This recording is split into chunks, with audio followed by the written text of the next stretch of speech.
Va a haber una instancia de preguntas, o sea que primero van a exponer y después al final se va a hacer una instancia de compartir y de preguntar para que ustedes puedan eso, ¿no? Preguntar o hacer comentarios. ¿Bien? Una cuestión importante, bueno, se va a grabar este conversatorio porque después va a quedar disponible en el canal de YouTube de la asociación, así que bueno, les queríamos también avisar eso, de que se va a estar grabando. ¿Ah? Lo que también ahí les pedimos es que puedan ir teniendo los micrófonos apagados para poder estar escuchando y bueno, escuchar a las diferentes exposiciones. Y bueno, eso va a ser un poco la dinámica. Como les decía, van a presentar y después va a haber una instancia de intercambio de preguntas. Bien. Bueno, entonces vamos a comenzar con bueno, la primera presentación. Hoy nos acompaña Desiree Ambiel. Ella es licenciada en Psicología, es diplomada en Psicogerontología por la UDELAR, y desde el año 2005 se especializa en el área de la atención psicológica en la clínica, así como también en talleres de estimulación cognitiva con personas mayores. Además, es docente de la maestría en Atención Integral Gerontológica en la Universidad de Estudios y Posgrados de México.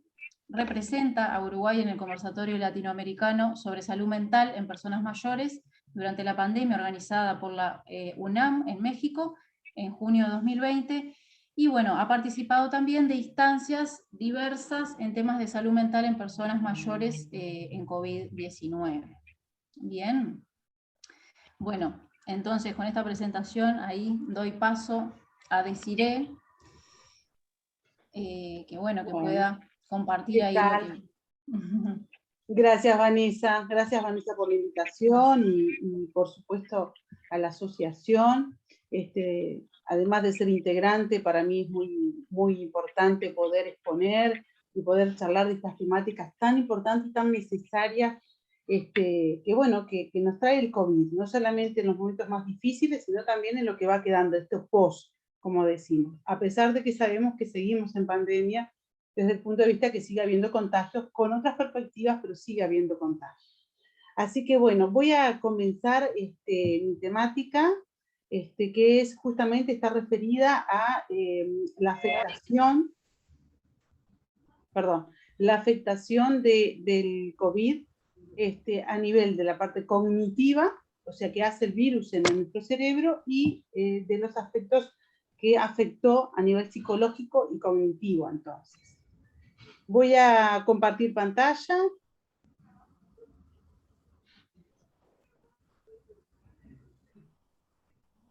No sé si ahí lo ven.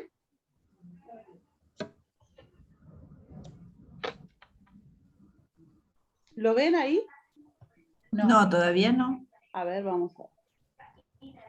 Ahora sí, ¿no? Ahora sí. Ahora sí. Perfecto. Ya, corro un poquito. Ahí va. Bueno, en sí la temática se llama niebla mental. Esa es el nombre que se llama a nivel científico, es el trastorno cognitivo y psicológico de post-COVID. Bueno, en la escucha clínica a nivel de lo que comenzó en la pandemia, como verán, esta es una imagen muy clara de cómo los psicólogos tuvimos que empezar a atender algo nuevo para nosotros, para la mayoría de nosotros, que era justamente o por el celular, por videollamada o por Zoom. ¿Tá? Entonces, ahí en esta atención psicológica, con un encuadre diferente, nos encontramos también los terapeutas con cambios que nos empezaba a provocar el COVID, ¿no? Había en mi clínica, en la parte de mi consultorio, personas jóvenes como adultas mayores, ¿tá? Que se quejaban por la concentración. Eran personas jóvenes que estudiaban en el estudio, pero después de tener COVID, o en el mismo COVID, o después del COVID, decían que había una afectación en su concentración en el estudio. que no rendían igual, me olvido de las cosas también, no sé dónde las dejé, no me salen las palabras, les costaba nombrar, encontrar la palabra para nombrar. ¿Tá? Y en las personas adultas mayores, lo que sucedía mayormente era algo similar, pero con otras palabras, ¿no? No me sale la palabra, esto de lo que nosotros llamamos anomias, había mucha queja sobre la memoria, mucha queja sobre los olvidos, y una de las cosas que también decían muy seguido a nivel de la consulta clínica era estoy más lenta. ¿Tá? O sea que acá lo que yo quiero comentarles es cómo en la escucha clínica, tanto personas jóvenes como adultas, después del COVID, estaba esta queja verbalizada, ¿no? No sé si me escuchan bien, cualquier cosa me paran y vemos ahí, porque no las veo muy bien. Bien. Se escucha perfecto. Está perfecto. Acá en el centro es un centro de rehabilitación post-COVID, es un centro de larga estadía, donde en el COVID justamente lo que hizo fue una rehabilitación con un equipo de rehabilitación multidisciplinario post-COVID. Aquí yo trabajo como psicóloga y como psicogerontóloga. En esta rehabilitación había, bueno, yo les pongo imágenes que no son de personas que están en el centro, sino imágenes que están en internet, pero más o menos para que se den cuenta, la rehabilitación pasaba con fisioterapia, con médico, medicina, neurólogos, psiquiatras, la parte de psicología y psicogerontología la cubría yo, pero éramos un equipo trabajando con estas pacientes y residentes que estaban rehabilitándose, o sea que salían del sanatorio, se les daba de alta, pero era imposible que estas personas pudieran estar en su casa por el extremo cuidado que había que tener, ¿no?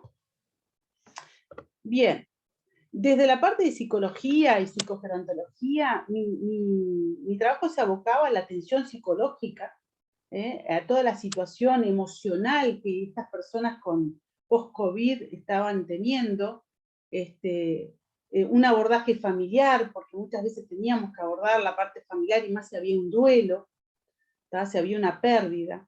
Y lo que hacía eran los talleres, y sigo haciendo, ¿no? Pero los talleres de estimulación a nivel de la memoria, de la concentración, el lenguaje, y era ahí donde aparecían más que nada también las quejas, de esto de yo estoy peor después del COVID, a mí no me salen las palabras, no recuerdo, no puedo. ¿Ah? Y bueno, ahí ahora voy a hacer un poquito de historia. Yo comienzo a indagar esto. ¿Qué pasa con la memoria? ¿Qué pasa con los olvidos después del COVID? En estos pacientes que no solamente son adultos mayores, sino que también aparecían, como les decía hoy, con personas jóvenes. ¿tá? Y ahí comienzo a indagar y en marzo consulto con Robert Pérez, nuestro docente que justamente hoy va a hacer también una oratoria, y le consulto este día diciéndole que bueno, que yo veía esta demanda, en la escucha, nuestra queja sobre la afectación de la memoria. ¿tá? Bueno, Robert Pérez me dice, bueno, no encontrás nada, bueno, buscalo en inglés. Y saben que bueno, como él sabe mucho realmente, fue así, que comencé a buscar material de investigación sobre esto, que podría estar causando el COVID en el cerebro de las personas. Y el 4 de marzo aparece un documento, un artículo en Harvard, ¿tá? Fíjense que muy poquito, es el primer documento que aparece a nivel de las redes y a nivel internacional, obviamente en inglés, ¿tá? Donde se le llamó los efectos cognitivos ocultos a largo plazo del COVID. ¿tá? Más o menos la traducción es esa, no es perfecta porque el inglés no se puede traducir de forma perfecta, pero eso era lo que decía el artículo. Ahí me da cierta sensación de que, bueno, que voy por un camino de indagación, de investigación, que no solamente fue algo que percibí, sino que esto sí, realmente se estaba dando y por ahí comienzo a trabajar. ¿tá? Y ahí comienzo a indagar donde se le empieza a llamar, se le dice niebla mental. La niebla mental no solamente pasa en el COVID, la niebla mental es una afectación postraumática que afecta al cerebro Pero no solamente del COVID, niebla mental se le llama, por ejemplo, si tienes un accidente de tránsito, un ejemplo, y la persona pasa por una internación larga, o en coma, o en CTI, luego de esa afectación aparece la niebla mental, en la mayoría de los pacientes, de los pacientes. Bueno, la niebla mental afecta un 35% de los pacientes internados en COVID y un 28% que no tuvieron internación han padecido esta afectación que se llama niebla mental a nivel mundial. ¿Sí? La niebla mental es un síndrome neurológico que provoca la pérdida de memoria, la dificultad para encontrar palabras y problemas de atención y concentración. Si ustedes recuerdan las primeras imágenes que yo les mostré, esto era justamente lo que los pacientes a nivel de la clínica y a nivel del centro de rehabilitación demandaban, ¿no? Todo esto que estaba sucediendo. Bien. Acá la realidad es que no es solamente desde la psicología que tenía que abordar esta temática, sino que esto tiene que ser abordado también por en la parte neurocerebral, por neurólogos, porque era acotado y es acotado mis conocimientos a nivel de la neuropsicología, porque no soy neuropsicóloga. Entonces ahí tuvimos que trabajar un poquito de forma interdisciplinaria con estos profesionales. ¿Tá? En sí, lo que provoca esta afectación está en el lóbulo frontal y es la causa del virus, del COVID, ¿tá? Que hace una encefalopatía. Le estaba leyendo mal. Que afecta, como le decía yo, el lóbulo frontal. Además de todo esto, tenemos que pensar, como profesionales que abordamos estas temáticas, que también hay depresión, que también estas personas están pasando por momentos de ansiedad o crisis de ansiedad, crisis de pánico. Estas personas que estuvieron internadas, por ejemplo, en CTI, que llegan ya sin poder caminar o con problemas respiratorios bastante importantes, también están afectados a nivel psicológico y no solamente a nivel cognitivo. Entonces, nuestro abordaje como profesionales tiene que estar desde varios focos y desde varias miradas. También estaba un tema que aparece no solamente en la clínica, sino también aparece en el centro, que son los duelos patológicos, porque las pérdidas de familiares, las pérdidas de pareja, la pérdida de hijos, que no se pudo dar de una forma sana para procesar el duelo, sino que no se podían despedir, que se internan, que no se sabe en sí para dónde iban. Toda esta situación de despedida a nivel afectivo afectó también a nivel de la memoria, de la atención, y no es solamente neurocerebral, es también psicológico esta afectación. Entonces, lo que acá quiero dejar bien claro es que va por dos lados esta afectación cognitiva, ¿tá? No solamente es a nivel del lóbulo frontal, sino también al nivel psicológico. Y ni que hablar que el aislamiento social afectó muchísimo y aumentó los trastornos cognitivos o la queja subjetiva de memoria, porque bueno, las personas, especialmente las personas adultas mayores, no salían de su casa, ya dejaron de interactuar con los demás, saber y sentirse con el miedo de que si salían estaban, bueno, haciendo algo prohibido, algo muy equivocado, pero bueno, generó un pánico y una cierta psicosis que el aislamiento social afectó no solamente a nivel psicológico, sino también a nivel cognitivo. Bien.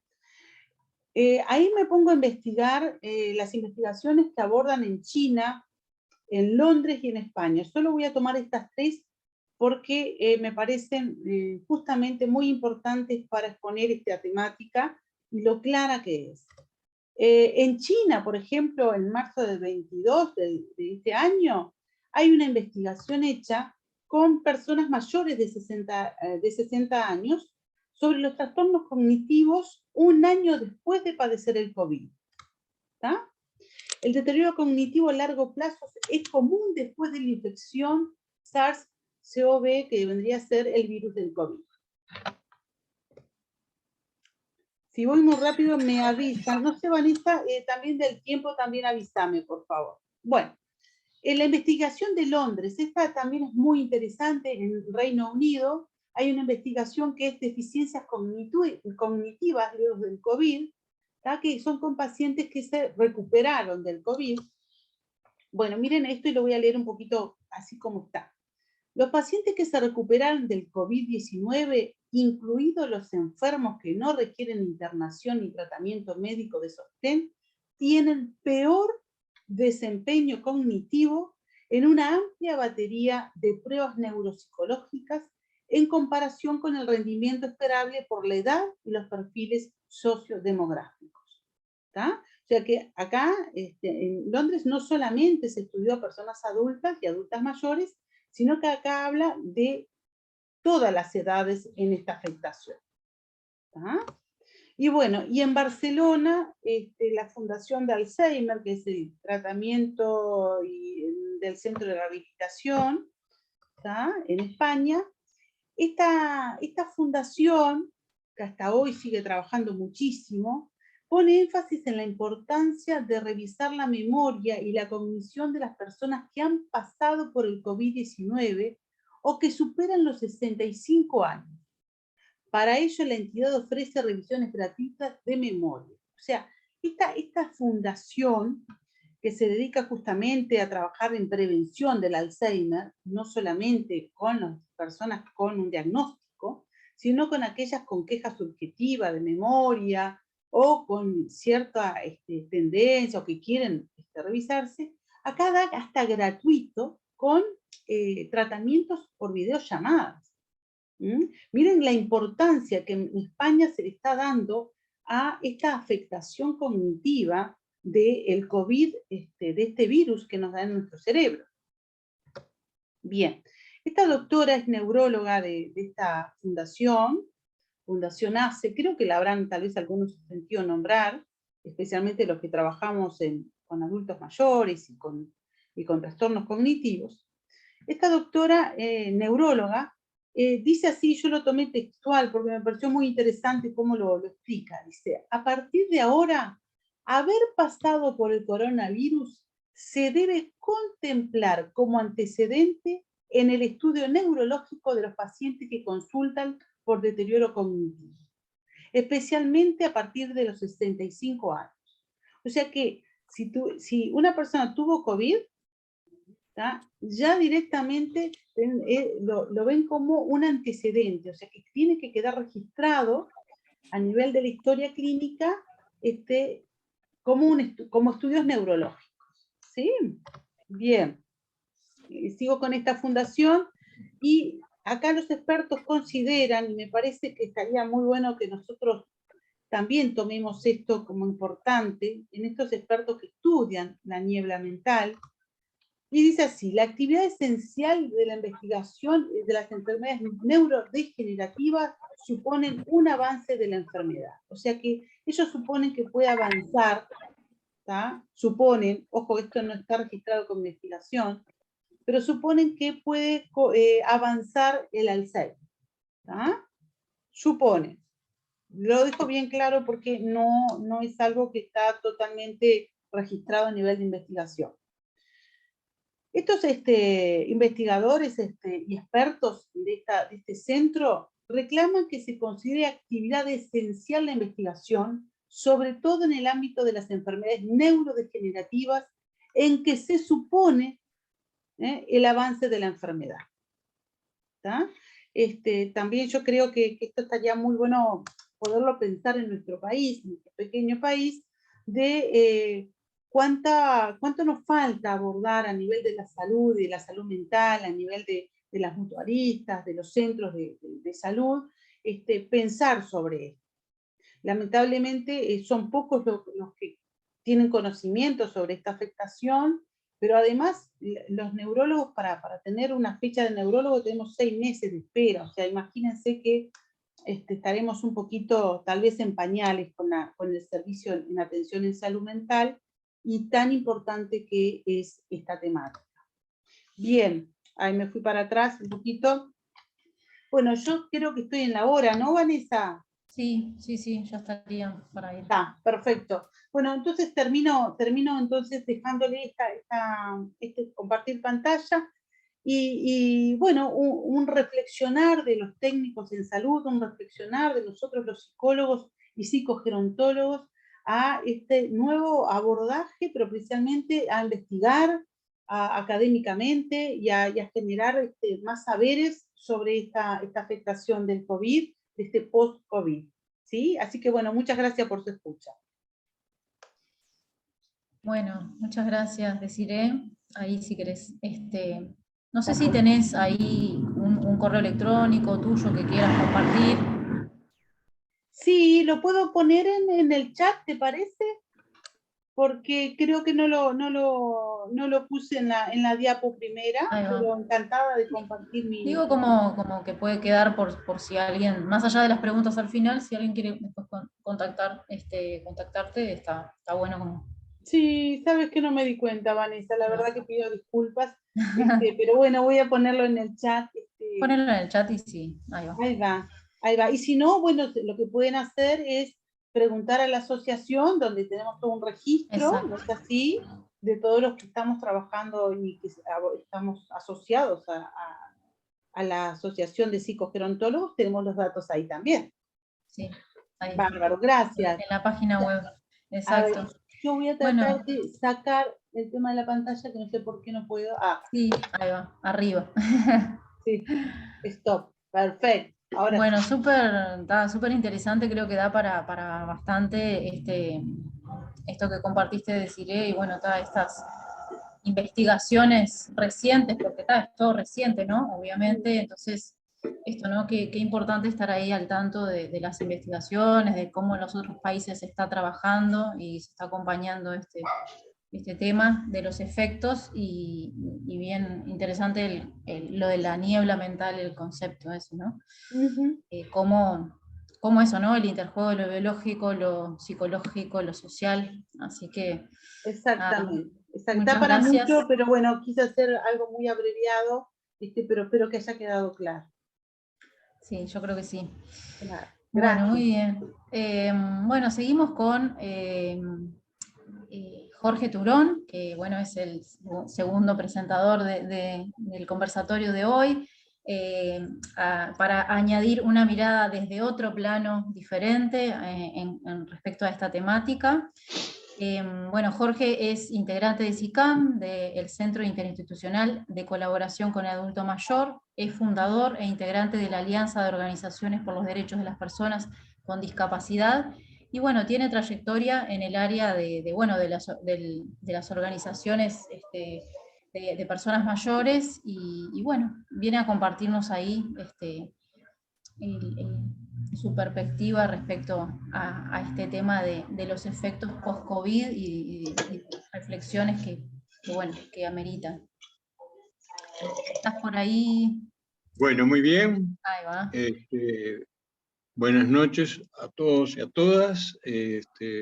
Permitidme en primer lugar agradecer de sobremanera la deferencia que tuvo la Asociación de Psicogerontología del Uruguay en invitarme para participar de este conversatorio. Aparte de la presentación que hiciste como integrante de la institución, de SICAM sobre todo, quiero decir y explicar al mismo tiempo que integramos desde ahí muchos lugares de diferentes representaciones que tienen que ver con las redes locales de los territorios de los municipios, y a la conjunción de todas esas redes que nos conjuntamos en lo que es el Consejo Asesor de Personas Mayores de Montevideo, que funciona en la órbita de la Secretaría de Personas Mayores de la Intendencia de Montevideo. También decir que desde la institución y desde hace ya muchísimos años, no ya yo personalmente, sino diferentes personas de la propia institución, han participado en la conformación de lo que es la REDAM, esta red más bien nacional de personas mayores. Por eso cuando asumí la representación para este conversatorio, me tomé el atrevimiento de hacerlo en representación de la organización y de la sociedad civil que así lo expresé. Y eso es importante porque la visión que yo puedo dar en este momento, o que nosotros podemos dar, me gusta hablar más del nosotros cuando uno está hablando en representación de una sociedad muy grande, de un colectivo muy grande de personas mayores y de quienes sobre todo participamos en las actividades de militancia social, por decirlo de alguna manera. Digo, como decía, esta visión va a estar dada pura y exclusivamente como integrante de la sociedad civil, que por supuesto coincidirá mucho con las palabras de la licenciada que me precedió y coincidirán muchas cosas con las palabras que pueda decir Robert Pérez, porque más o menos estamos en la misma línea en cuanto a las preocupaciones. Pero bueno, simplemente quería decir eso y más que nada pasar un poco a lo que nos convoca, digamos que es un poco determinar desde nuestra visión los efectos psicológicos, sociales, económicos y físicos de la pandemia, para lo cual yo más que nada me voy a dedicar de repente más que nada a leer, porque el torrente o la catarata de pensamientos que uno puede tener con respecto a esta problemática se puede hacer largo y por lo tanto capaz que nos olvidamos de algo, seguramente nos vamos a olvidar de algo, pero bueno, vamos a hablar desde nuestra visión, los efectos de la pandemia.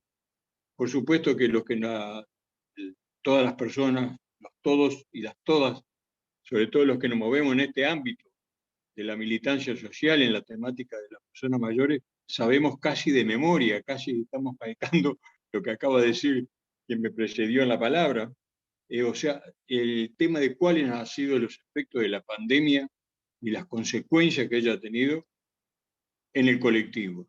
Entonces podemos empezar a hablar de los psicológicos y ponemos como que el primer elemento, el primer efecto de lo psicológico es el aislamiento, que fue el primer mecanismo que se utilizó para el no contagio y sobre todo en personas mayores. Se puso el tema de las personas mayores primero que nada, y entonces esto ya sea a nivel familiar, individual, en las propias residencias de larga estadía, ha generado miedos, pérdida de autonomía, pérdida de vínculos, conflictos en las familias, depresión, por lo tanto afectando directamente la salud mental de las personas mayores. Creemos que ese es el elemento fundamental de afectación de los efectos o las consecuencias que ha tenido la pandemia. Y acá estamos hablando de la pandemia en general y no de las personas que tuvieron COVID, sino el efecto de la pandemia en general hacia el colectivo. El miedo a la muerte. La muerte es una cosa, recién lo escucho hablar a la licenciada, que habló del tema, pero lo tenía anotado como la muerte ha sido uno de los temas que pocas veces se menciona en esta temática de las consecuencias del COVID-19. Me refiero a la muerte y al miedo a la muerte, ¿no? Todo lo que significa la muerte y lo que nosotros decimos la gestión de la muerte, que ha sido terrible, ¿no? Y eso también ha afectado directamente lo que tiene que ver con la salud mental, porque aunque parezca muy fuerte, una temática muy fuerte, de alguna manera siempre hay que decirlo, ¿no?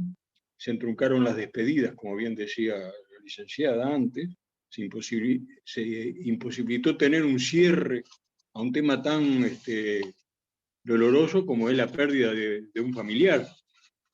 Y eso ha tenido consecuencias de todo tipo en salud mental.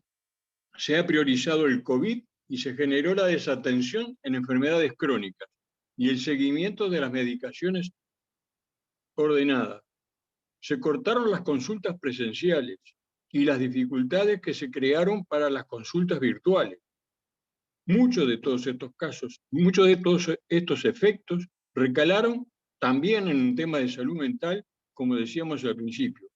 Y muchos de ellos, que también es bueno decirlo, han culminado en suicidios. Un tema que no lo vamos a tocar en profundidad, pero que es, por lo menos desde nuestra visión, es un tema complejo. Sociales, la pérdida de vínculos. Nos estamos refiriendo a los efectos, ¿no? Las consecuencias. sociales, la pérdida de vínculos, la inseguridad hacia adelante, que no permite o demora en permitir la reinserción en los ámbitos de participación social. A nivel institucional, también, ya que muchas instituciones de apoyo a personas mayores como la que integro, vieron totalmente menguada la cantidad de personas que participaban en las diferentes actividades, cursos, talleres, y el regreso a las mismas cuesta mucho y en muchos casos directamente se cancela. El tema de la soledad, que es un tema, por lo menos en nuestro ámbito, lo conversamos, lo tratamos de ver, solucionar, de estar atento al tema de lo que es la soledad, que es un tema que viene de antes de la pandemia, que seguramente ha sido redundante la pandemia en hacerlo crecer este problema, y siempre la soledad vista no solamente por las personas que viven solas, que es un tema, sino la propia soledad que creó este tema de los miedos a las personas que vivían en un entorno familiar también. Esos son temas de análisis que nosotros lo tenemos, pero que bueno, los tendremos que hacer en otras circunstancias. Las consecuencias económicas, ni hablemos, porque así como hablaba recién en la parte institucional, sobre todo lo que tiene que ver con asociaciones civiles de personas mayores que trabajan con los ingresos de sus asociados, digamos, el hecho de la pérdida de ese tipo de vínculos ha hecho que también los problemas hayan sido económicos, como consecuencia de la pandemia. No hablemos de las partes personales de las personas mayores, cuando tenemos en cuenta lo ya sabido y conversado en estos últimos tiempos, más que nada, sobre todo de que una gran parte del colectivo de personas mayores pertenece a esa franja de las prestaciones sociales que están muy por debajo de los niveles que deberían estar, y que eso significa una problemática que seguramente va a llevar a un tema el tema de la pobreza de ese colectivo. Hablamos también un poco del tema, porque eso me tocan las generales de la ley, a mí en particular, y en general a muchos colectivos, digamos, que tiene que ver con la discapacidad, porque las personas con discapacidad también envejecen, y no es un tema que dentro de la problemática del envejecimiento se hable mucho, o se toque demasiado, porque se deja como que es un colectivo que lo tiene que tratar por su lado. Y en este tema del envejecimiento yo creo que todas las temáticas deberían ser transversalizadas, porque realmente esto es así, las personas con discapacidad envejecen, y por sobre todas las cosas, muchas de las personas mayores en el correr de la vida y al llegar a estas edades, adquirimos algún tipo de problema, con deficiencias físicas, sensoriales o intelectuales, lo que genera discapacidad.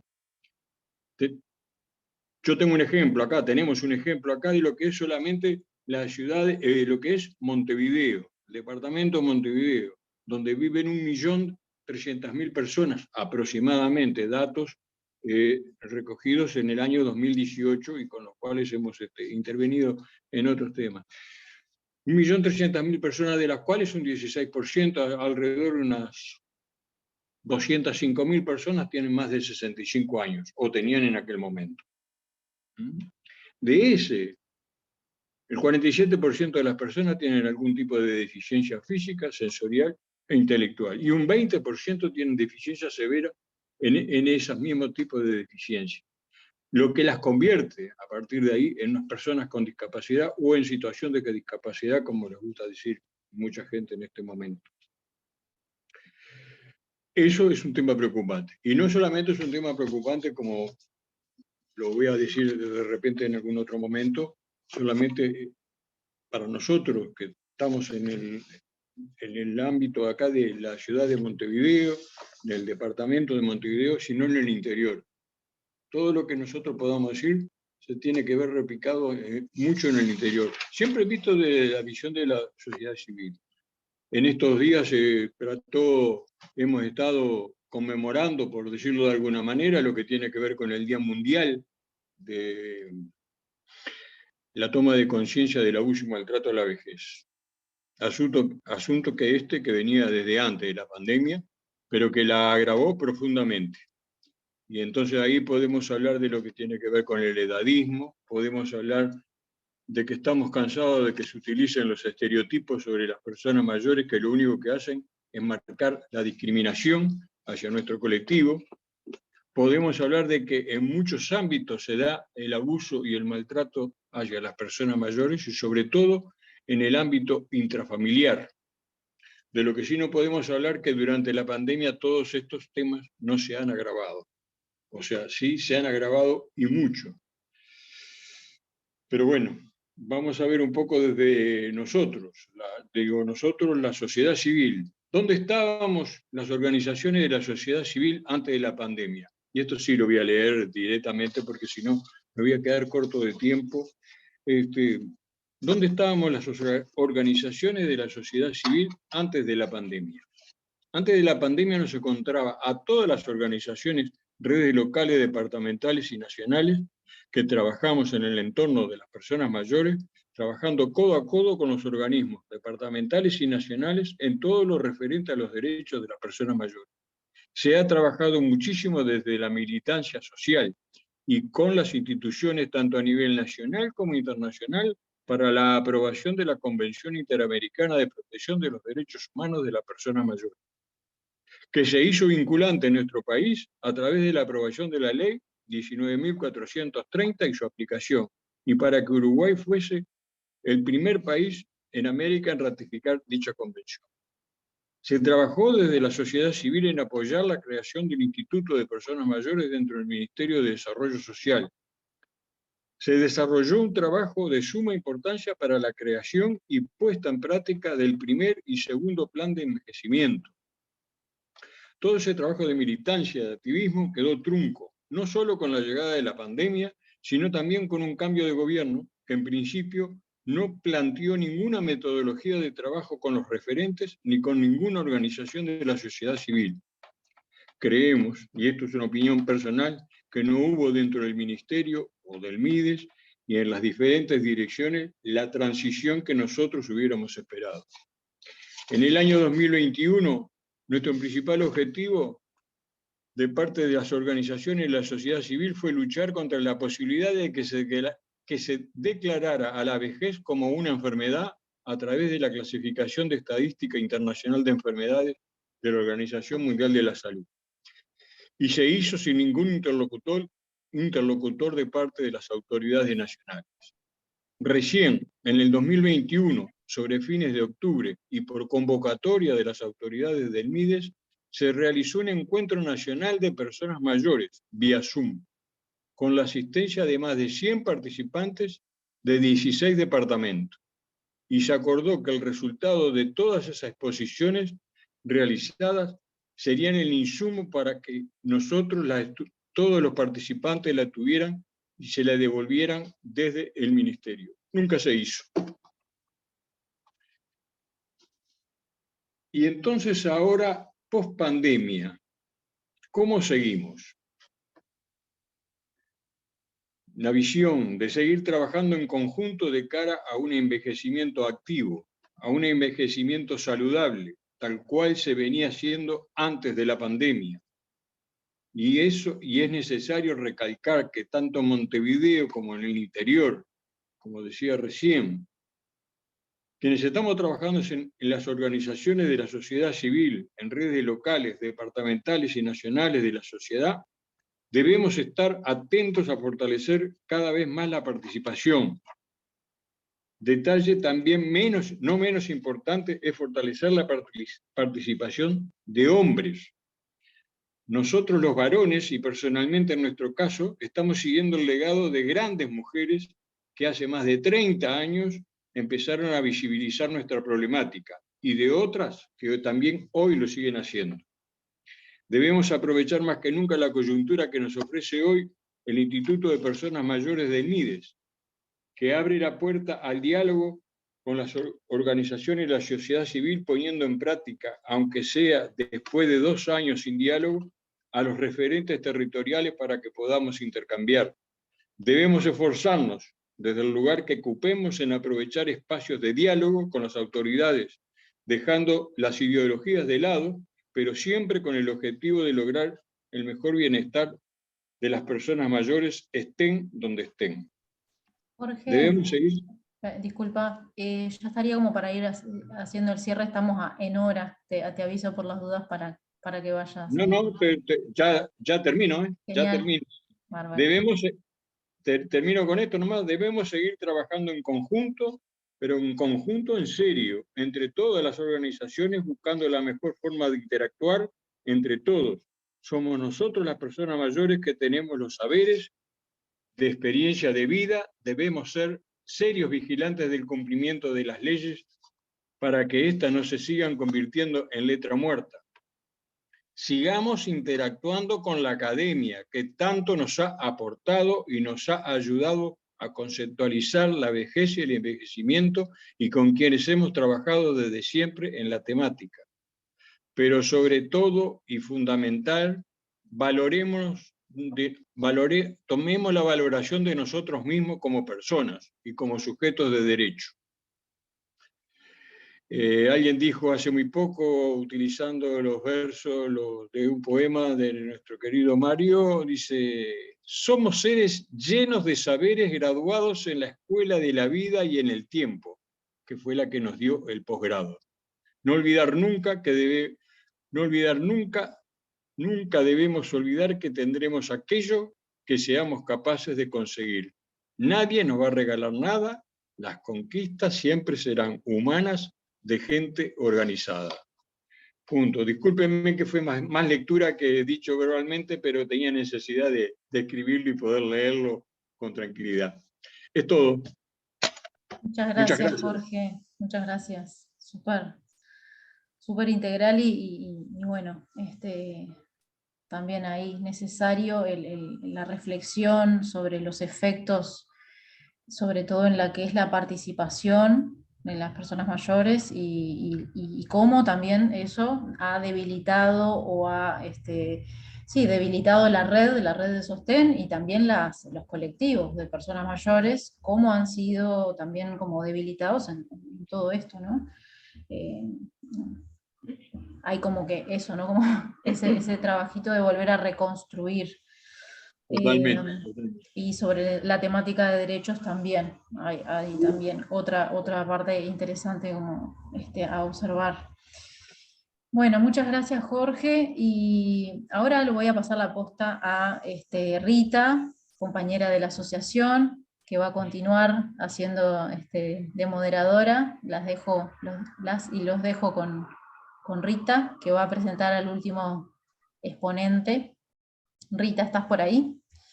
Bueno, buenas noches. Yo voy a presentar a Robert.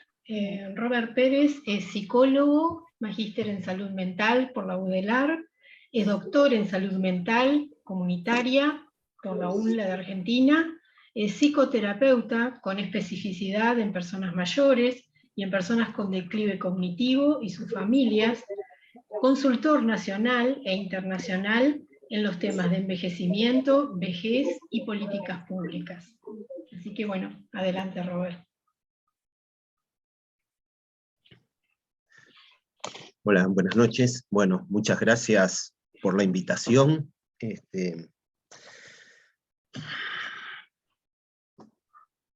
Yo cuando vi la convocatoria digo, ¿y por dónde agarramos esto, no? Y le he estado dando vueltas, los efectos psicológicos, sociales, económicos, y cómo seguimos sobre todo, ¿no? Algo que seguramente cada una y cada uno de nosotros debe tener algunas ideas, pero bueno, ¿desde dónde las organizamos? Creo que, y sobre todo después teniendo en cuenta, después que habló Desiree y Jorge, que creo que me dejaron un poco margen para decir algo nuevo, distinto. Porque creo que fueron, tal vez Desiree tocó como uno de los efectos bien puntuales, bien específicos, y Jorge hizo como un pantallazo global, ¿no? de los efectos. Veamos, a ver, yo en realidad yo voy a plantear ahí algunas cosas, me gustaría sobre todo después ver el intercambio con ustedes, que es lo que me resulta más interesante de esta actividad. Yo creo que la pandemia, bueno, ustedes discúlpenme, no voy a decir gran cosa nueva, no voy a decir nada nuevo, pero algo que ustedes saben, pero me parece que para ubicar lo que voy a decir. La pandemia tal vez no hemos encontrado mucha cosa nueva, pero ha agudizado algunos aspectos sociales, de salud, económicos, políticos, etcétera, que se venían dando, y sobre todo ha agudizado situaciones que venían sostenidas con alfileres y que ya los alfileres no soportaron más el peso de esas situaciones y en ese sentido ha tenido un efecto bastante negativo, ¿no? Yo creo que una de las cosas, capaz que ahora en función un poco de lo que planteaba Jorge, yo me voy a mover a un plano más general aún, para decir que creo que ha fortalecido la pandemia, no el virus, sino la pandemia, el virus es un aspecto de la pandemia, pero la pandemia tiene que ver con todo, bueno, en la academia se le puede hablar de una biopolítica que tiene que ver con cómo se organiza la sociedad para administrarse en torno a una determinada situación de crisis, ¿no? Y las distintas estrategias. Y yo creo que en ese sentido la pandemia ha fortalecido, y yo me voy a manejar en el concepto de los imaginarios sociales, que son esas significaciones sociales que nos hacen pensar lo que pensamos y creer lo que creemos, ¿no? Esto que se transmite socialmente, creo que sobre todo ha fortalecido una perspectiva de ciencia y una perspectiva de sujeto. Una perspectiva de ciencia, que es una de las perspectivas de ciencia, sin duda, pero que ha aparecido como hegemónica, que tiene que ver con una visión objetiva, con una visión biológica, principalmente, y con una visión individual, ¿no? Como que esto afectara individualmente a las personas. Y una visión de sujeto que claramente se ha fortalecido con una noción de un sujeto, o persona, si quieren, o ser humano, si quieren, biológico, principalmente. Todo el mundo habla de la salud mental, pero en realidad poco se ha abordado el tema de la salud mental. En la Convención Interamericana de Protección de los Derechos Humanos de las Personas Mayores, que es ley en nuestro país, el derecho a la vida se plantea junto con el derecho a la dignidad, porque se parte de la premisa de que la vida biológica es solamente un componente de la vida. Sí, ustedes me dirán, claro, componente básico, porque si no, no hay otros componentes posibles si no existe vida biológica. Sí, puede ser. Ahora, si no existe dignidad, ¿de qué vale la vida biológica? Por algo se ponen como inherente. No hay que pensarlos como excluyentes, sino que hay que pensarlos como que la dignidad hace a la vida biológica también. ¿Se entiende? No pensarlos como es una cosa o la otra. Y sin embargo, todos los planteos más fuertes han venido hacia proteger la vida biológica como que fuéramos sujetos biológicos exclusivamente. Yo creo que eso es una de las dificultades que ha generado la pandemia, las creencias en torno a eso, y atrás de eso todas las creencias en torno a la salud, en torno a la edad, etc. Creo que lo otro que ha dejado la pandemia, como que ya venía de antes, pero que de alguna manera la pandemia y las medidas que se han tomado en torno a la pandemia, que ha fortalecido una visión social de las personas mayores homogeneizante. Y por ahí venía mi dificultad de cómo hablo de la pospandemia, si estoy planteando que existen vejeces y no vejez, cómo hablo en términos generales que atraviesen esas vejeces, ¿no? Bueno, Jorge ahí hizo un despliegue, ¿no? como de distintos aspectos que sin duda tiene que ver, todas esas están jugando cuando pensamos en esto, pero sin embargo, cuando es común, todavía sigue siendo común que a uno le pregunten, bueno, ¿y cómo están las personas mayores en la pandemia? ¿O cómo pasaron las personas mayores? Yo qué sé cómo pasaron. Pasaron en función de cómo pudieron pasar, en general, trato de decir. Capaz que la pregunta es, ¿cómo se fueron más allá de categorías diagnósticas, depresión, ansiedad, yo qué sé, que todos los estudios vienen dando eso, pero más allá de eso, cómo se expresan, cómo han cristalizado y qué posibilidades de tramitar las modalidades de sufrimiento psíquico han tenido las personas en general y las personas mayores en particular en función de otras condiciones. Y creo que cuando hablamos ahí de la salud mental, en esta noción que se ha instalado mucho de sujeto biológico, individuo, capaz que hay que decir que, por lo menos desde la perspectiva de salud mental comunitaria, la salud mental nunca es algo individual, sino que es algo que se construye en una situación de encuentro con un otro y con un medio. No es algo que tenemos metido en alguna parte del cerebro, sino que es algo que vamos construyendo y siempre con un otro, nunca es algo individual. Los procesos neuroquímicos en las afecciones y en los sufrimientos psíquicos y en los padecimientos psíquicos son un componente, pero son solamente eso, un componente más. No son el único y a veces ni siquiera son el más importante. Pero parecería que es más sencillo en los discursos sociales simplificar como que yo no tengo nada que ver con mi salud mental, es algo que me pasa por fuera de mí mismo. ¿Cómo vamos pensando esas modalidades de sufrir? Y bueno, y ahí es cuando entramos a abrir a las vejeces, ¿no? Si pensamos, podríamos pensarlo también en la juventud o en los niños, que también han pasado muy mal, los adolescentes en esta pandemia. Y ahí tendríamos que entrar a abrir a las niñeces y a las adolescencias, ¿no? Pero estamos hablando de las personas mayores. Entonces, capaz que tenemos que empezar a abrir.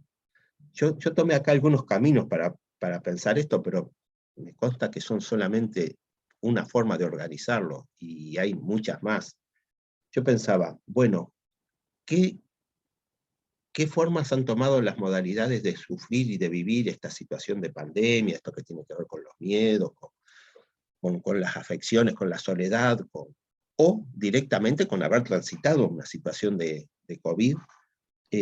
Por ejemplo, las personas mayores que tienen la suerte de poder satisfacer por lo menos gran parte de sus necesidades básicas, por ejemplo, vivienda, alimentación, salud, ¿no? ¿Cómo las han transitado? Y bueno, ahí seguramente uno de los aspectos que está jugando muy fuertemente es cómo están tramitando el tema de los afectos. Y acá tenemos que ver, bueno, ¿ha habido duelos o no ha habido pérdidas, mejor dicho? ¿Hay posibilidad de transitar duelo, no? ¿Con quién viven las personas? ¿Cómo viven? ¿Qué redes de sostén tienen? ¿Cómo pueden ir llevando esas cosas? Personas mayores en situación de pobreza extrema, que no satisfacen, que ahora en estos momentos están pasando frío, mientras nosotros estamos acá discutiendo esto, en este mismo momento, en Montevideo o en distintas ciudades del interior, o están a la intemperie directamente. Bueno, ¿cómo ha afectado la pandemia? ¿Cómo lo están viviendo? Personas mayores que tenían de repente una pensión mínima que no alcanzaba a cubrir sus necesidades mínimas básicas de alimentación y de vivienda, y que trabajaban y tenían otro ingreso y que lo han perdido. Bueno, ¿cómo ha afectado la pandemia eso? Personas mayores con situaciones de salud múltiples.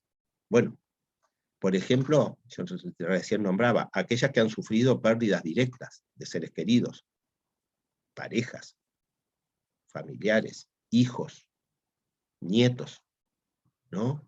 Como padres, en algunos casos, personas mayores que han sufrido pérdidas de padres.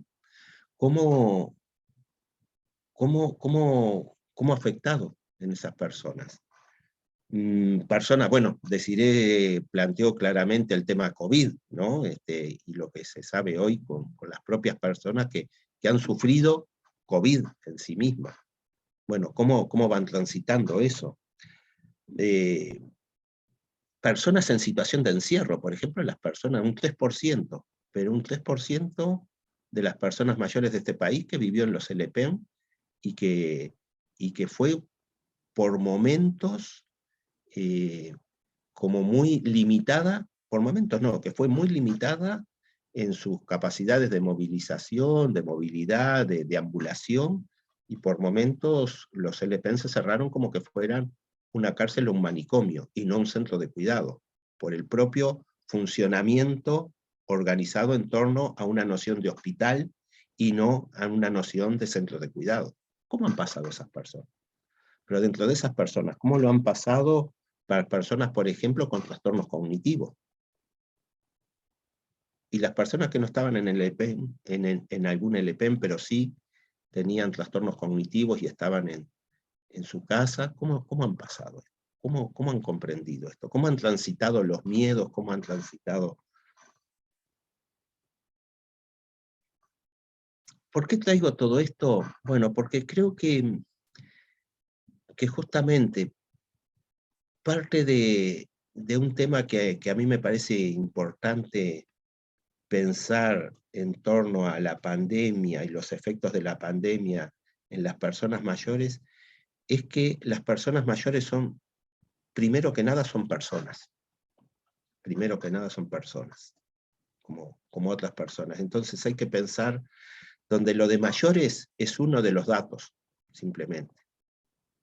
O sea, son personas y tienen determinados años de vida, pero tienen otras condiciones. Entonces, para poder pensar cómo han pasado, hay que poder entrar a cruzar con todas estas condiciones, y seguir pensando lo que decíamos al principio de las vejeces. Dos cosas más solamente comentar en torno a esto. Quería para que no quedarnos también con una visión exclusivamente de los aspectos catastróficos o más negativos de esto. Yo creo que ha habido algunos efectos positivos también, que es todo un desafío poder potenciarlos a partir de ahora.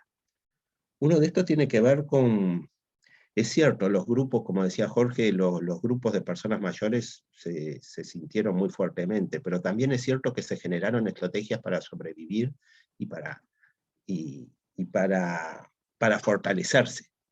Capaz que saqué aquel viejo dicho, ¿no? Lo que no te mata te hace más fuerte, pero creo que justamente nosotros hemos estado trabajando con grupos de personas mayores y que han tenido la virtud también de poder generar un fuerte encuentro. Claro, han tenido que adaptarse a esto que estamos haciendo ahora, a esta tecnología, a esta forma de funcionamiento, pero ha logrado incorporar fuertemente a personas de todo el país, ¿no?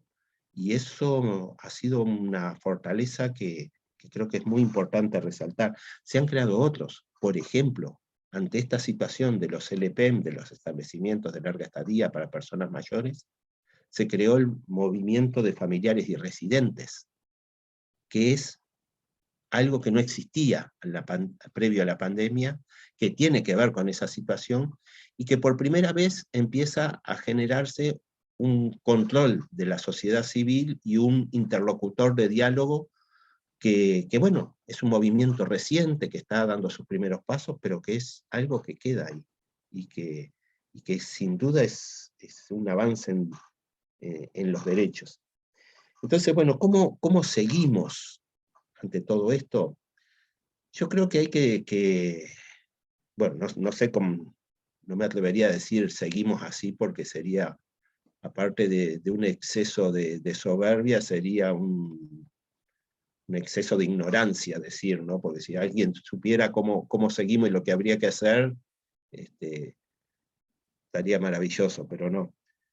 Yo pienso que por esto mismo que decía, si partimos de la base de lo que planteaba al principio, de cómo ha afectado en los aspectos vinculados a la salud mental, vinculados a las modalidades, cómo tramitar las modalidades de sufrir. Creo que, y si estas modalidades y estas afecciones nunca son individuales, sino que siempre son construidas en relación con un otro y con un colectivo, pienso que todas las acciones tendientes a fortalecer la participación, el empoderamiento de las personas mayores, los colectivos de personas mayores, todas las acciones tendientes a fomentar, trabajar en cambiar el modelo de cuidados que tenemos al día de hoy, como muy centrado en una visión sanitarista de la salud, y poder generar modelos de cuidados donde las propias personas sean personas, antes que nada. Parece mentira que tenga que decir esto, ¿no? Parece mentira algo tan obvio que tenga que decirlo, pero por algo tengo que decirlo, porque a veces se pierde de vista eso, que las personas mayores son personas, primero que nada. Entonces, todo lo que tienda a jerarquizar eso, y para ser persona, entre otras cosas, uno es persona en la medida que hay un otro que lo reconoce como persona, pero también en la medida que uno puede ser partícipe de las decisiones, de lo que atañe a uno y atañe a los demás. Entonces creo que todo lo que tenga que ver con organizar las propuestas colectivas, fortalecer el colectivo, fortalecer la participación, poder apropiarse de los aspectos. La política no es algo que esté afuera de nosotros, ni mucho menos. Obviamente no estoy hablando de política partidaria, estoy hablando de políticas de la vida, políticas de organización de la vida de las personas. Es lo que nos hace personas principalmente. La posibilidad de la participación política en todas las decisiones que nos atañen a nosotros. Entonces por ahí quería plantear esto y, no sé, intercambiar con ustedes, a ver cómo resuelve. Gracias. Bien, muchas gracias, Robert. Y bueno, abrimos el espacio a preguntas, a consultas, si quieren, a los distintos expositores, comentarios, lo que deseen. Van levantando la mano, así vamos ordenando la participación.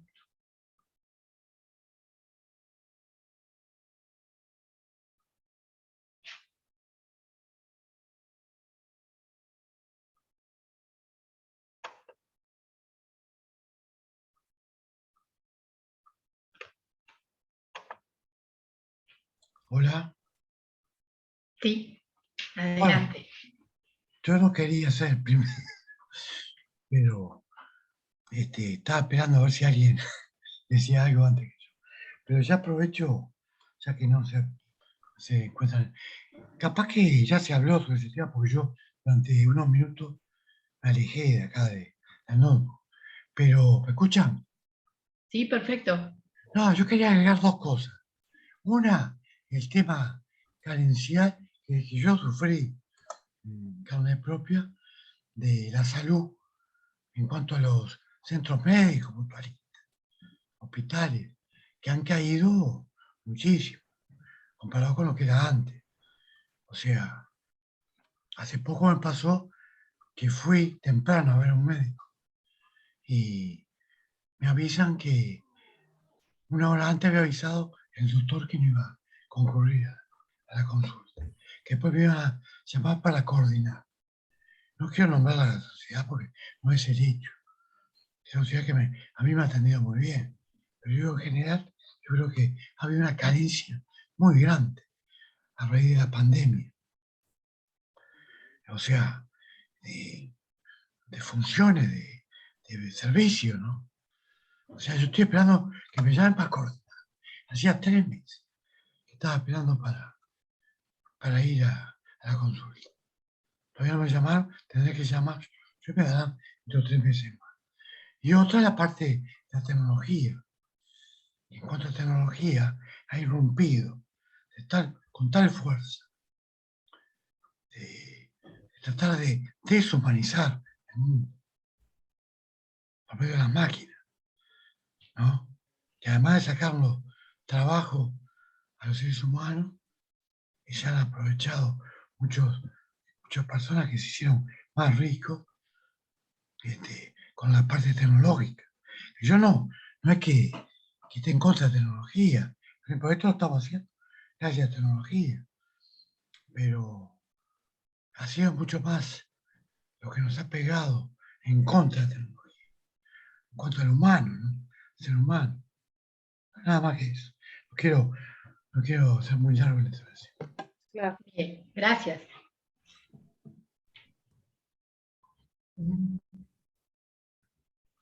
Sí, adelante María.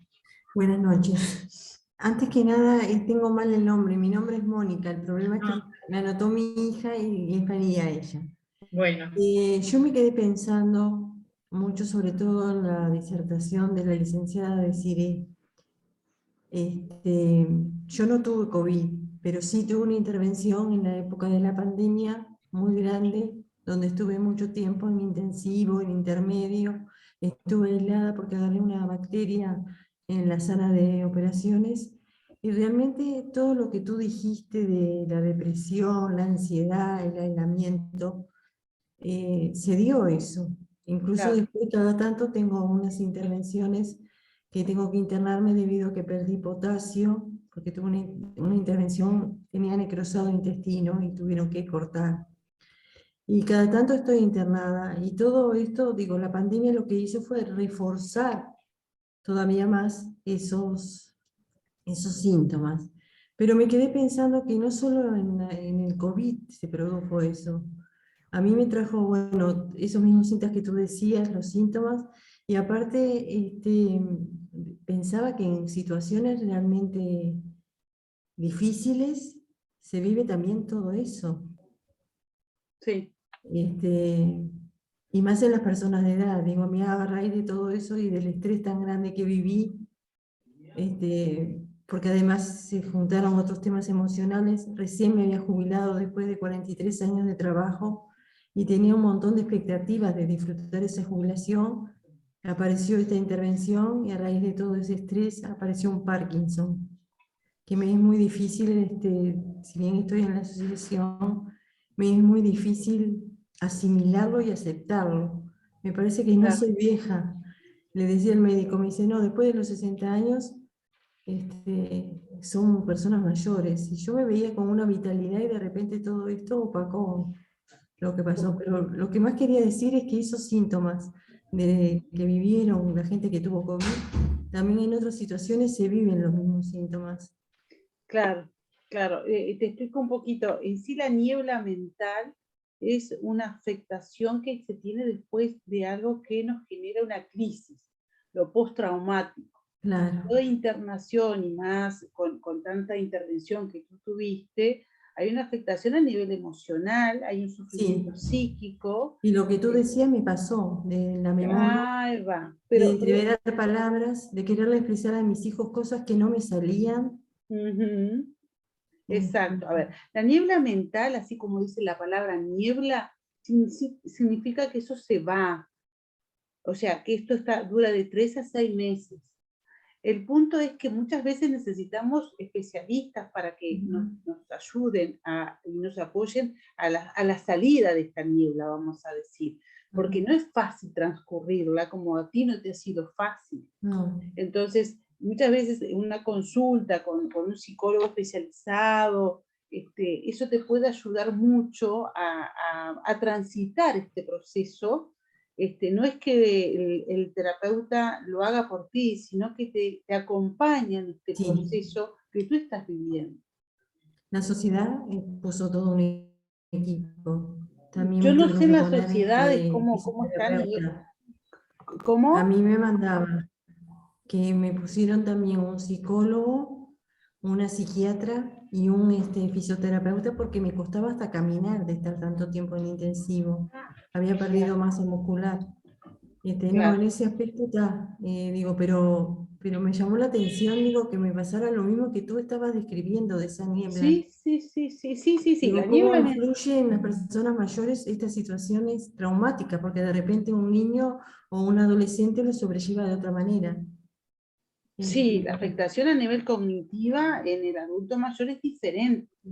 Pero no quiere decir que tampoco no tenga síntomas. En los adolescentes o las personas jóvenes con la niebla mental, lo que aparece más que nada es una afectación a nivel psicológico, ¿no? Claro. Pero como te vuelvo a repetir, si es una niebla mental, aparece y en un tiempo y luego se va. sí es importante a nivel de la parte neurológica, que puedas tener también una intervención neurológica para también descartar que no haya sido una afectación aún mayor, pero es para tu tranquilidad. Pero me parece que la parte emocional y psicológica tiene que estar acompañada de un especialista. ¿Sí? Sí, Eso es lo que estoy aconsejo. atendida con neurólogo también, ¿no? Por todo el tiempo que Perfecto, hice. perfecto, pero te das cuenta que lo que tú necesitas tal vez es más a nivel emocional y psicológico. Me ha cambiado la vida, Claro, sinceramente. te entiendo. Además, mi profesión, que era psicóloga, durante 43 años, te hace ver las cosas de otra manera también. Te Bueno, cuestionas más, me parece.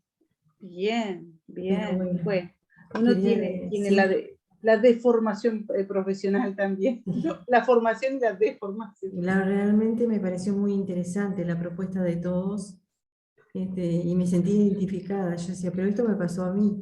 Y la Sí. pandemia, al estar aislada, refuerza, porque a uno no la venían a ver, no la venían a acompañar. Claro, claro. Es Reforzó un poco lo todavía que mucho decía más Robert, estos ¿no? La parte síntomas. social de los vínculos. Sí, sí. Bueno, muchas gracias. Bien, seguimos. ¿Alguna otra pregunta o comentario? Sí, Nora. Un aporte, a pesar de que soy psicóloga desde lo muy personal. Yo creo que esto nos produjo en general una situación de gran incertidumbre que se nos vino como encima, porque yo me acuerdo que en el mes de diciembre, enero, veíamos lo que estaba pasando en China y como que eso estaba tan ajeno a nosotros y tan lejos que nunca iba a llegar. Hubo una serie de contradicciones, desde las vacunas, si se daban, si no se daban, si llegaban, si no llegaban. Que todo eso creo que fue en el primer momento instalando un sentimiento de mucha incertidumbre en general, que luego pasó a ser miedos.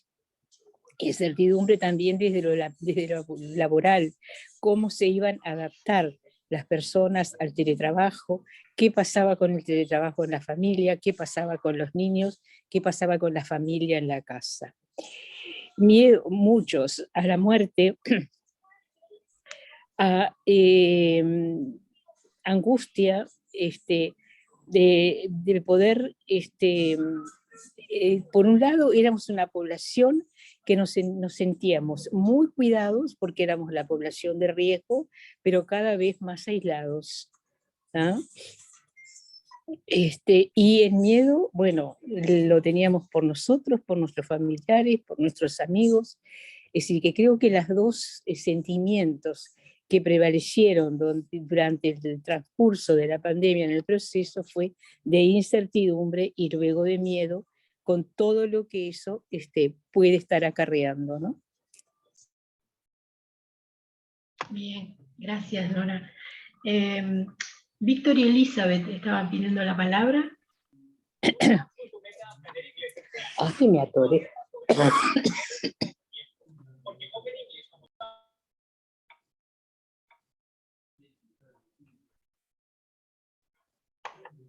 Sí, Están muteados, Víctor. Víctor está muteado, sí. No se escucha. Tienen que abrir el micrófono. a ver si podés, Vanessa, capaz que abrirle.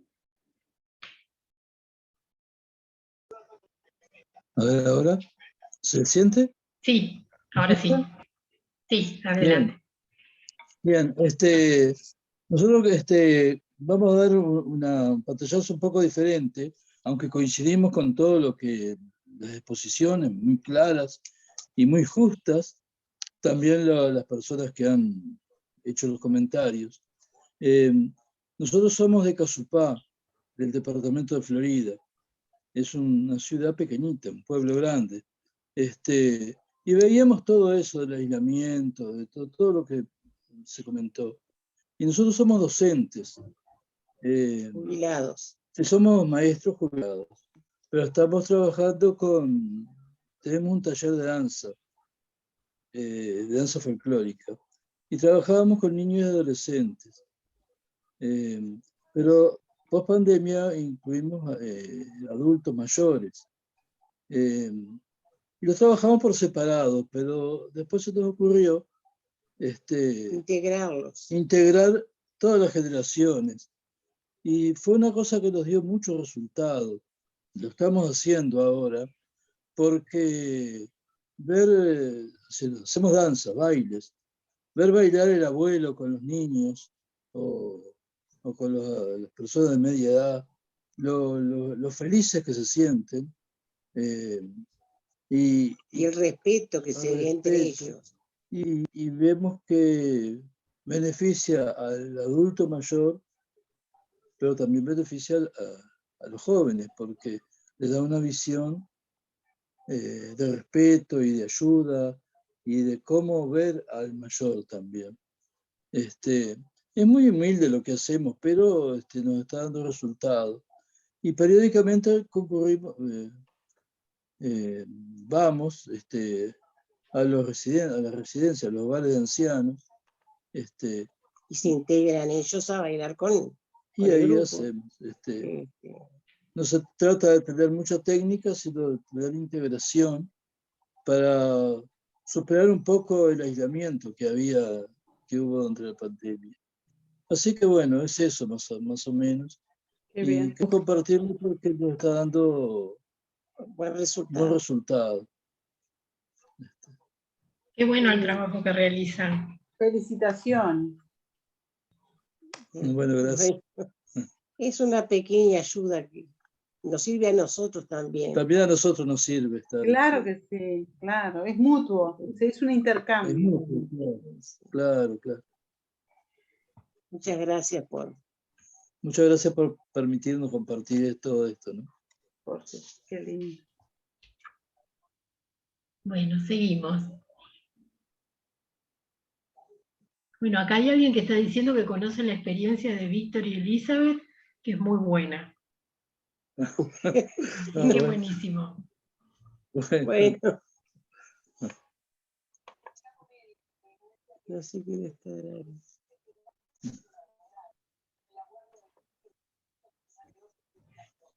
Bueno, ¿algún otro aporte? ¿Comentario? Hola Rita, si me permitís. Hola, ¿qué tal Ana María? Bien. En mi experiencia de vida, ¿no? Estos años de pandemia, lo que me ha, digamos, afectado más fue el aislamiento. El aislamiento con la familia, dado que los hijos, los nietos, todos, por cuidarnos a nosotros, por cuidarlos a ellos, había que permanecer aislados. Eso fue, por eso digo, para mí es la parte afectiva fue lo que más se vio resentido en esta época. Y bueno, dentro de todo me tocaron 3 operaciones en el 20, cosas inesperadas, y bueno, pero todo salió bien, fue superado, no sé. Pero la parte emocional es la que, digamos, el estar solo y no hablar con nadie así como lo hacía habitualmente, me trajo esa nube de que de repente uno quiere decir algo y no se acuerda, y sabe lo que quiere decir, pero no sale, ¿no? Eso me ha pasado bastante. Ahora ya este año, al ponernos un poco más, ahora estamos más en sociedad y hablamos con todo el mundo, entonces ya no pasa. Pero parece que el dejar el ejercicio de hablar, ¿no? De pensar lo que uno va a decir y todas esas cosas, como que se perdió un poco en ese tiempo. Bueno, por suerte lo recuperé, pero también lo sentí y me di cuenta de que, digo, bueno, ¿y ahora qué me pasa, no? Porque uno dice, pero voy retrocediendo, porque ¿qué me pasa? Pero bueno, o sea, la práctica, digamos, el volver a la normalidad cambia la parte afectiva, ya uno ya está más rodeado de cariño, de todas esas cosas, entonces ya me siento normal, ¿no? Bueno, Gracias. Bien, buenísimo. Bueno, vamos a ir cerrando, que estamos en hora, pero me parecía importante como jerarquizar, bueno, en realidad las 3 exposiciones nos brindan como los distintos aspectos que me parece que todas suman, y es más, se entrelazan, pero me parece importante como hasta poder capaz que puntualizar en 2 aspectos, un poco esto que decía Robert, el tema de la salud mental, que no es menor, y que ha quedado como muy de lado por esta cuestión biológica. También el tema de lo que tiene que ver con las redes de apoyo, ¿no? Ya sea lo que tiene que ver con lo familiar o con las redes que cada uno tenía, estos grupos que mencionaba Jorge, todo eso que se cortó. Los que trabajamos con grupos también hemos ido modificando esto gracias al Zoom. Yo creo que la pandemia también, además de todo lo que puede haber traído negativo, también creo que algunas otras cosas positivas nos dejó, y que entre ellas creo que el tema de lo que tiene que ver con lo virtual, creo que nos hizo acceder a veces a lugares que no hubiéramos accedido nunca. Es más, hoy podemos tener gente de otro país, del interior o lo que sea. Los psicólogos hemos podido trabajar, y que no es menor, porque obviamente que todos trabajamos presencial y siempre hemos trabajado presencial, y bueno, si no hubiera sido por el tema de lo virtual, obviamente que no se hubiera podido atender a las distintas personas que solicitaban atención, y además los grupos también, ¿no? Entonces me parece como importante que, bueno, a veces todo lo malo que le podemos ver de repente a lo virtual, creo que inclusive en este caso ha funcionado hasta a veces como cierta motivación en las personas mayores, que han tenido que aprender por interesarse, ya sea por seguir interactuando, y a su vez por incluso hasta conectarse con su familia, de la manera que fuera, ¿no? Ya sea por videollamada, por Zoom, por lo que fuera. O sea que me parece que, bueno, esta cuestión de también no generalizar, ¿no? Las distintas vejeces, que a veces queda todo metido en la misma bolsa, y no sabemos de qué estamos hablando, ¿no? Y parece que todo es malo, o todo se puede mejorar, pero bueno, creo que esta cuestión de no unificar, no solamente en la vejez, sino que también en otras etapas de la vida, creo que es importante, ¿no? Los psicólogos sabemos bien de qué hablamos cuando hablamos más desde lo individual, y entender más lo particular que generalizar, ¿no? Y bueno, yo creo que todos los aportes nos dejan mucho. Agradecerle a todos la participación, y agradecer a nuestros invitados, que realmente fue un intercambio, la verdad que buenísimo, que nos deja a todos además creo que para seguir pensando, ¿no? Creo que es un tema que no se agota acá, que tenemos como mucho por recorrer también. Creo que esto es como que a veces deja ver cosas donde hay que seguir trabajando, ¿no? Y donde hay que seguir metiéndose, y bueno, y profundizando tal vez, ¿no? Y buscando salidas, ¿no? Y un poco esto que también mencionaba Jorge, me parece, como para cerrar, que también las personas mayores que se sientan como más participativas, ¿no? Más poder empoderarse, y bueno, y muchas veces, como varios han planteado, ¿no? Aparecer y bueno, y plantear temas y todo lo que tiene que ver con lo que los motiva y les interesa, ¿no? Creo que es importante en todas las etapas, pero en las personas mayores mucho más, el tema de tener ciertos intereses y propósitos que los muevan, ¿no? No por el hecho de jubilarse tienen que quedar sentados en la casa mirando por la ventana, ¿no? Así que bueno, me parece que esto está bueno como para seguir pensándolo, y bueno, seguir adelante, ¿no?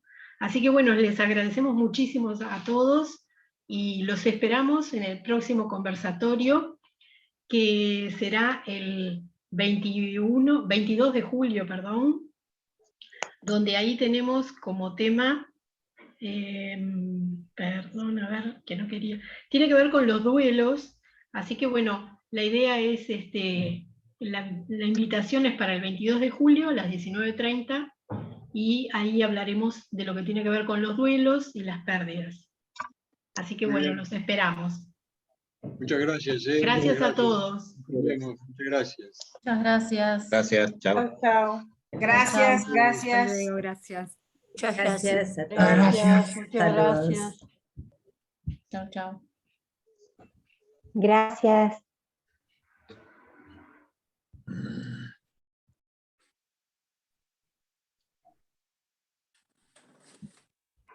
Lucrecio,